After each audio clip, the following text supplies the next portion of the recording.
Si Kizzy meron na siyang mga parang proposals kasi may humingi sa amin. Dere, kayo nga sabi niyo may mga instances noon na lurks kayo sa set. Sa Hello Love Again, congratulations pala, Dere ka. Thank you. Blockbuster director. Wala naman, smooth naman lahat, hindi kayo na lurks sa set ng ano. Pero what can you say? Wala. In fairness, actually, siguro kasi sa ibang bansa, ano talaga sila trained, hindi yung dumadampot ng kung saan-saan. Kaya naman ang mahal ng bayad nila. Kasi pagdating nila, they perform. Pati ang passers-by nila. Sila gumagawa ng sarili nilang gagawin at dialogue. Halimbawa, sabi ni Kizzy, dito mag-telepono ka dito, pagdating dito, tumawag ka, churut-churut. Sila nagagawa ng dialogue nila. O kaya, pag alam nila, sa airport, dun kasi pinakamarami talaga yung talent sa airport. Alam nila yung gagawin, alam nila yung kukunin nilang bag, alam nila yung outfit nila. Minsan, ang kinokontrol ko na lang colors. Kasi, lagi kami naman ni Nico, yan. May colors ang bawat palette, di ba? Lalo na sa Hello Love Again, may color palette per season, per year. So, yun lang. Kaya wala. Meron pagalitan mo. Wala mo. Wala din. Maaay. Kasi 5 lang tayo. Tapos pala, most of also the actors are my staff. Lagi po yan, 99% mas marunong umarte na sa likod ng camera. Tsaka yung oras, no, dapat talaga nakasunod because iba yung Hindi bites lang po up. oras, pati buhay. Walang pabayan. Kasi si Direk pag-aya na niya tayo gagawin siya. Easy, ikaw na yan! Oh, kasi- Kailangan lang ng role pwede. Saka yung talent na presyo doon, passers-by nila, minor role na natin ang bayan. Wow. Mm-hmm. So, Direk, how do you say no sa mga lumalapit sa inyo na siyempre hindi naman lahat na lalapit sa inyo, tatanggapin nyo na naging artista. How do you say no? Dinided mo ko. Tsare! Hindi siya sa text. Joke lang. So far, wala pa naman akong nanonoan. Ako po, bago ako mag-no, kailangan subukan ko. Kasi by face, syempre di. Although minsan may ganun ako, yung kasi di marunong umarte yan, paalisin mo na yan. Kasi kaysa mabungangaan ko. Minsan, pero minsan nagkakamali ako. Marami na pong artistang inayawan ko na ang ending naging super close ko. Isa na po dyan si John Prats, si Joros ba? Hindi. Hindi, si Rafael Rosel. Yan yung mga parang di mo umarte. Parang hindi ang ending marunong po at nakasundo ko, naging mabuting kaibigan. So never judge a book talaga. Cover it. Charing. Direct last question sa akin. So, mensahe ninyo sa mga gustong mag-artista. Actually, alam naman, ewan ko kung alam po rin nyo, ako po yung nagla-live selling sa TikTok. Ano po, I sell yan. Ito, these, the bracelets, I make you suot ni Kailangan Joe. niyo pa ba yan, Direk? No? Live selling. May naitutulong siya sa puso ko kasi nagki-create ako So, sabi talaga ako sa anik-anik. So, noong una, akin lang lahat. Sabi ng asawa ko, uy, ano ba yan? Ang dami-dami na natin. Nabenta kaya natin na lang. Doon nagsimula yun. Anyway, habang nag-live ako, ang dami, gusto mag-artista. Sabi ko, hindi dito ang venue. Well, ngayon, actually, ano ko kay Kizzy, that we will send out, parang regular dates for auditioning. Para, halimbawa, every end of the month, meron kaming audition. Kasi the more the merrier naman Kasi hindi din naman pwedeng itong halimbawang benteng meron ako, isa lang ang pelikula, makikita nyo, naman, di ba? So, marami naman ding outfits and, pagkakataong makapagtrabaho sila. But I am very open before I say no. If I see na wala talaga, sabihin ko, mag-arkitekto ka na lang, or mag-aral. Maging mabuting anak ka. Same thing kasi with directing. Like si Chase told me kanina that he really wants to direct, act, and he writes scripts also. So sabi ko, patingin. Kasi I cannot judge naman. I need to see kung meron kang natural talent for storytelling. Thank you, Direk. Thank you po. Sir Roldan from Abando tonight. editor ko. Good afternoon po, Direk. Hi, Ah, Rod. Meron na po ba kayo na-encounter na mga challenges at saka sakit ng ulo sa pagtayo ng agency, ng talent agency? Ang very, talaga, prominent problem ng mga katulad namin nagsisimula ng kumpanya is budget. Okay. Ayan talaga. As much as you want to give everything to your talents, pagdarasal mo na lang na meron silang enough patience para makita yung fruits of labor nila. Lagi ko manikwento sa kanila, bakit pa si John Lloyd Cruz ay nagsimulang passers-by lang. Di ba? Marami naman pong artista na dekada na nga yung iba, hanggang ngayon, hindi pa rin sumisikat. May kanya-kanya talagang panahon So, what I personally am requesting to everyone, no? Una, not all make it. Diba? Sa ilang libong gustong maging Judy Ann, iilan lang, nag-iisa lang si Judy Ann. Sumunod, meron kang Catherine. Ilang gusto maging Catherine, di ba? So, you don't know. But, ang maganda lang, ang lagi ko sinasabi, basta pagtrabahuan mo, at ito ang gusto mo. Ilang steps yan bago makarating dito, nagtatrabaho ka. Pag di mo nakuha yun, di ka naman nandito kukunin. Merong second, may third, may fourth. Meron pa rin worth yung pagod at hirap mo. Ako lang, wag lang sanang madalin as much as we all want to earn. We all want to be famous siguro. Ako, hindi. But it comes in God's time and it depends also with determination and saka siyempre sariling atin. Sabi ni naman ni Lord, ang abusado mo, gusto mo lalapag na lang sa tapat mo yung grasya. Tapos Direk, may iba lang po ako kasi nakita raw po kayo sa set yata o nag-usap kayo ni Direk Chad, yung director ng Kim Pao movie. Sabi nila, nagbigay ka raw ba ng pointers kay Direk Chad para kasi galing ka sa box office movie. Siyempre may pressure sa Kim Pao na sa Kat Den, sa Julie, sa Joshua, Joslea, di ba? Tapos, eto na yung Kim Pao. Sabi nila, binigyan kayo ni Direk ng pointers si Direk Chad kasi Kim Pao yan, first movie pa. Actually po, ako ang mentor isa ako sa mga mentors ni Chad Vidanes. Okay. Not just because he's a Vidanes, but he's a friend. A very good friend. No, Chad also, very, very low profile na tao. So, matagal ko na siyang binibigyan ng tips. Okay. And also, Nickel Entertainment is the line producer of that film. Ah. So, partly, I am the supervising producer. So, talagang parte rin ng trabaho ko, ang gabayan siya. Ay, so nangangamoy na yan, box office hit. Nandiyan ka Direk eh. Yes. Balik po lagi mga Miss Manny. Thank you, Roda. Thank you po. Hi again, Direk. So, I also. gusto ko lang malaman, what are the qualities you want people to know when they see a talent na, galing Nickel yan, or kay Direk Cathy, talent yan? What are the qualities na gusto mong makita ng mga ibang talent without you introducing them as your talent? Sabi ni Chase, guwapo. Hindi, pag marunong umarte. Kasi wala naman talaga eh. Hindi ko naman Tatakang ko kaya mga noon yun, no? Hindi. I think yun. Disiplinado, mabait. Patient. Disiplinado, humble, and magaling. Those are the three qualities na talagang i-hone ko sila into becoming. Kasi yun yung tatlong pinaniwalaan ko to be key to success.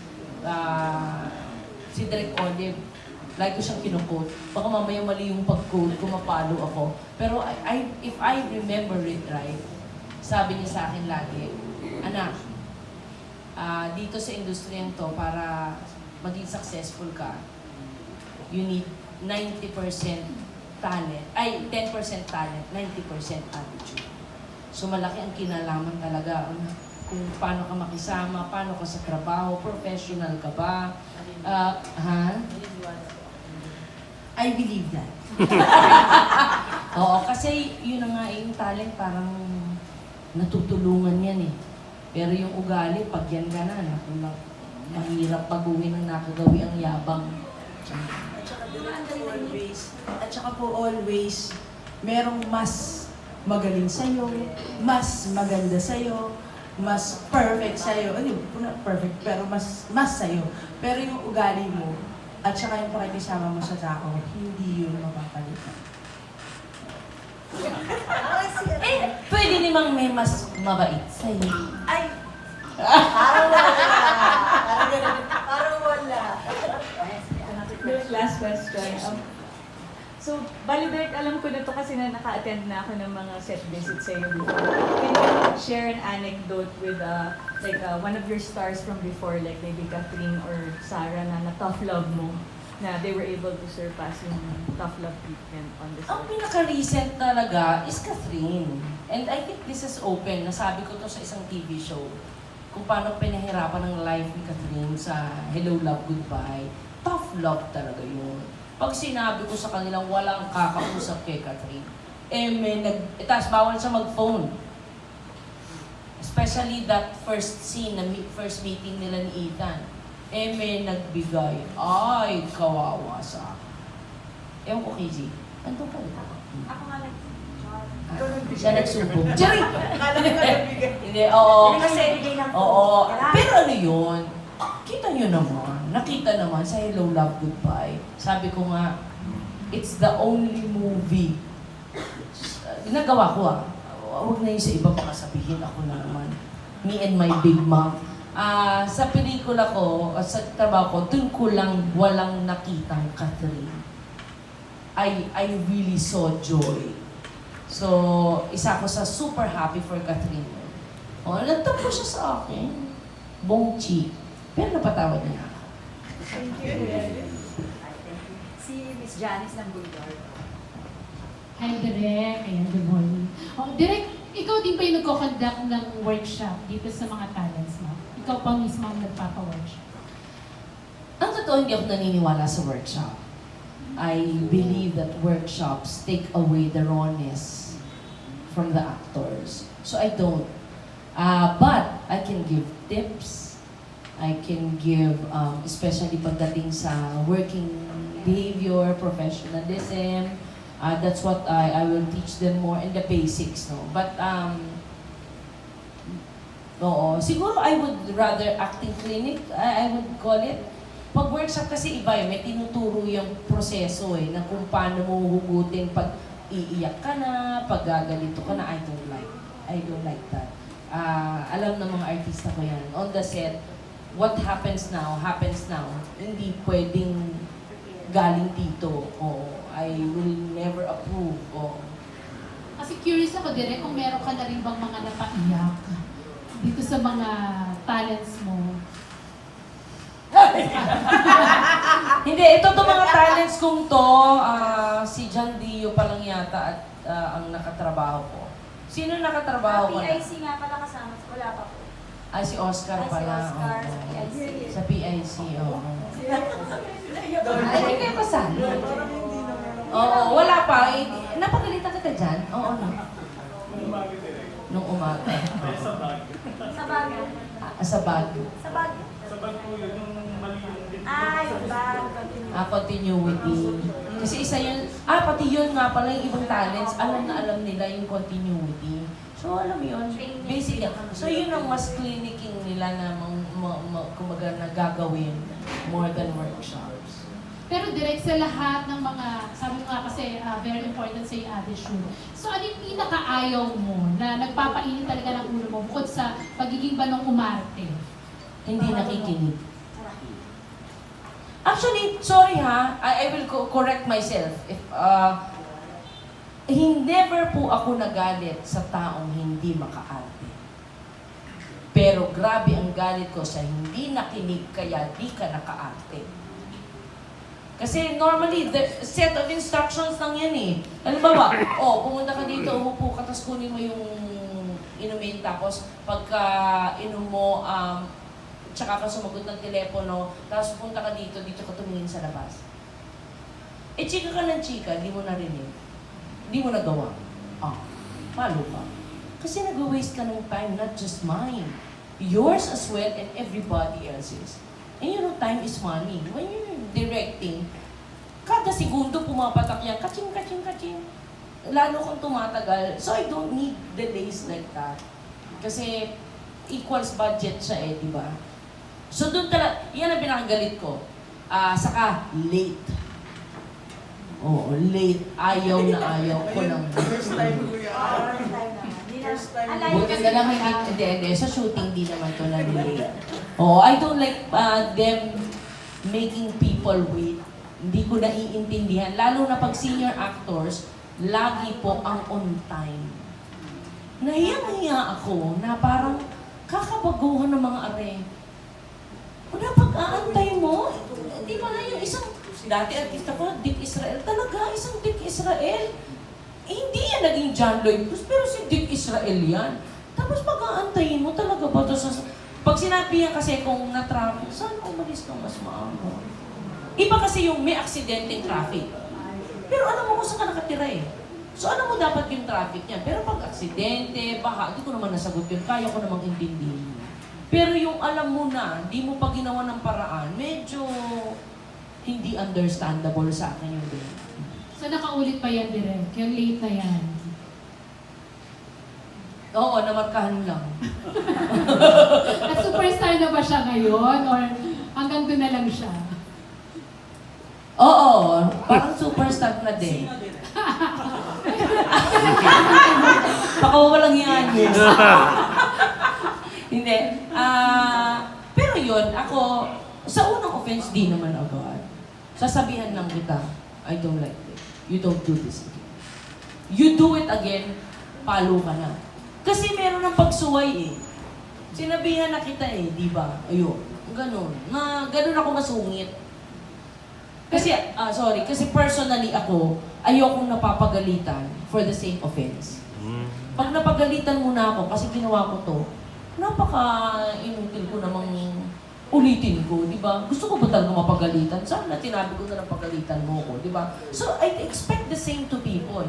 Alam mo nagagalit pag nalilate ka, ba't mo inuulit? O, alam mo pag nakikinig, kikwek. Huwag na nga. Okay, bye. Direk. Baka madulas ka direct. Christmas naman, Direk. Paayuda na raw, Direk. Payuda, Direk. Pasko naman. Charot. Initial sir. Pero, Hindi, isa sa mga ito hindi to, dahil hindi sila nakinig. Ay, dahil pala, hindi sila pero sinabi ko na to, so pwede kong sabihin kasi sinabi ko na ulit to. Si Catherine at si Daniel. Story conference ng Got to Believe. First time ever ko silang makakatrabaho, as in first time, ko rin silang makikita. Storycon, di okay. Nagkikwento na, magkatabi, medyo may bulungang nangyayari. Piling ko di nakikinig nagpe-present yung ano ko. Shh! Doon ka, maghiwalay kayo. Pinaghiwalay ko. Pinaghiwalay ko, hindi nagkentuhan. pero hindi ka ang dahilan nag-iwalayan, Direk. Ay, Joke lang, Makinig Direk. ulit tayo.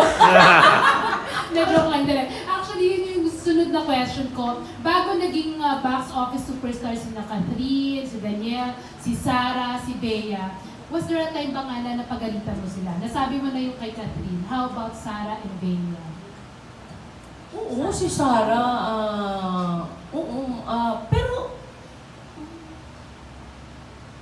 hindi, kasi, kasi nakikinig kasi si Sarah so walang dahilang mapagalitan talaga. Ang mga artistang nabanggit John Lloyd. mo at karamihan, mga nakikinig yan. Oo. Siguro dahil may takot na rin sa akin.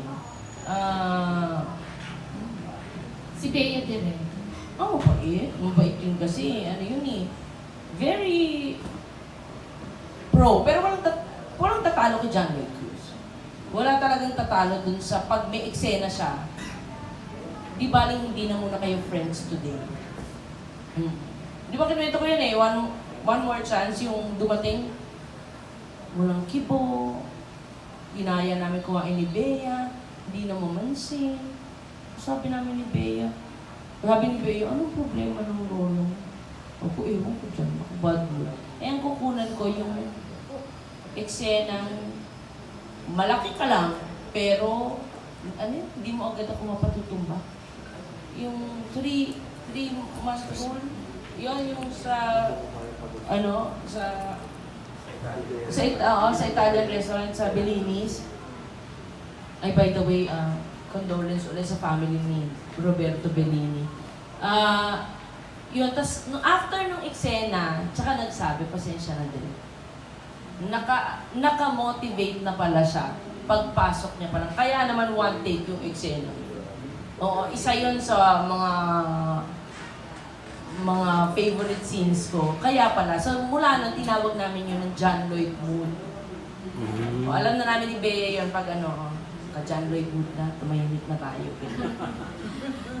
And direct, syempre nakilala ka sa box office movies. Lahat ba ng mga ginagawa mong movies, nakikita mo rin na-expect mo na magba-box office? Like this last movie that you did, yung Hello Love Again. Nakita mo ba siya na magba-box office? Ang Hello Love Again, yes. With all humility yan na, with all prayers kay God din. Because of Hello Love Goodbye. Doon lang naman ako umasa. Pero ang Hello Love Goodbye was a totally, different bananas. Grabe surprise namin doon. After the success of Hello Love Goodbye, at nung nilabas yung teaser ng Hello Love Again, and yung mga nakukuha kong feedback, I knew, at the very least, is mapantayan. Kasi, yung mga nanood ng Hello Love Goodbye, inaasahan kong manood uli ng Hello Love Again. Ang hindi ko alam, there are more na hindi nanood ng HLG dati sa sinihan, nanood ng Hello. Kaya kung umabot ng ganyan yung boss, and therefore I am very thankful. And did you expect din po ba na malalagpasan ito yung kinita naman ng Katniel movies before? Oo, kasi, di ba, years ago, before Rewind, nalamangan naman na talaga ng HLG ang The House of Us. So alam ko na kung ang pamantayan ko ay at least equal to Hello Love Goodbye, oo, tapos nagmahal pa ang presyo ng sinihan. So mas madaling abutin talaga ang Kasi, di ba yun eh, ang gross, yun ang difference kasi, ang gross receipts nakadepende sa gross income na nakadepende sa presyo ng sinihan. Ito, a bit of trivia. To date, wala pang nakakatalo sa pelikulang Anak pagdating sa number of tickets sold. Akin, yun ang basihan ko. Kasi nag-iiba-iba presyo na nung So hindi mo pwedeng compare yung kinita ko ngayon sa Hello Love Goodbye. Kasi mas mura pa ang sinihan nun, almost half. Di ba? Noon yung presyo. Kaya sabi ko, hindi ako doon tumitingin. Tumitingin ako sa number of tickets sold.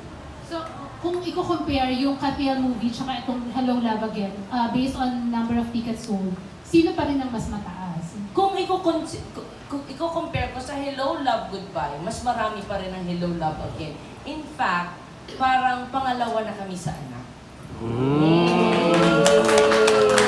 Mahirap i-beat yung Anak, grabe. Grabe yung pero we're inching, our way there. But yun ang sobrang, nung nalaman ko yun, sobrang And because of the success nga of Hello Love Again Direct, is it true na as early as now, pinaplano na raw yung part 3 ng Sabihin mo siya nagsabi niyan, huwag siyang mema. Kasi kami